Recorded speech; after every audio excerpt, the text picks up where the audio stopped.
Okay, we're going to get started with our first lesson of Autodesk Inventor Professional. And on your desktop, you should have an icon that says, looks like an I with a V and Pro. And go ahead and open that up. Mine's opening rather quickly. It might take a long time. You might see the screen for a while, but notice that you should also always see Autodesk Inventor Professional 2012. You see a roller coaster type of creation. It may take a long time. You may get an error message that says it cannot open at this time. Just relax. Basically what happens is we have all these kids trying to get to it at the same time, and it kind of gets traffic jammed, if you will. You might also get a window that wants your email address, and you just simply say no thank you. You do not want a bunch of emails from Autodesk.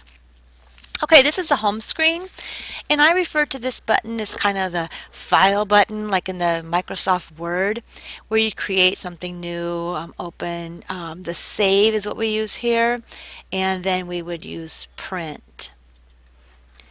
This right here is what we're going to use on this particular page, and I believe that's the only thing we'll use on this particular page other than this button here. I call this the dog ear. If you've ever marked your spot in a book and you didn't have a bookmark, you might have folded back the paper and then it looks like a dog ear. So this is a dog-eared paper, and you click the drop down next to it. Now these options are not in order of the way you create, they are in order of ABC order, alphabetical order. We always begin with a part, and notice a part, this yellow block, is part of an assembly, and a drawing shows the assembly. So the order would be part, assembly, drawing. Presentation, you may get into that. That is not something we focus on. We're going to go to part. This may take a little while too. The screen will change drastically.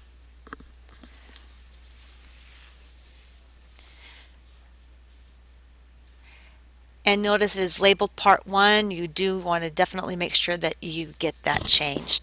Okay, before we actually do anything, we're going to look at what's on our screen here. This is our browser. It is vital. You can make it go away. You do not want to. This tells me and you everything that you have done or have not done. So when you get into a problem, the first thing I'm going to do is come look here, and I want you to learn how to troubleshoot as well. Over here you have your view cube, and we'll play with that in a little bit. This takes a little art to kind of get to know how to use it. And when you put your cursor on your view cube, the home icon shows up. This is the navigation bar. I don't use it. I do have a video clip that I can have you watch if you are interested in using that. I can teach you how to do all these things that I feel it does with your mouse and your roller, your scroll roll.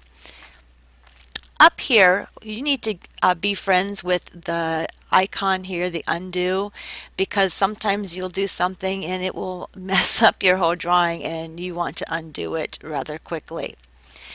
Okay, as you can see, there are a lot of different options here. I'll just go over the ones we use generally. We use line, we use circle with center point, we use rectangle with 2 points, we sometimes use point, we may use polygon, we may use text, we use dimension a lot. When we get into our playground, we may use some of these.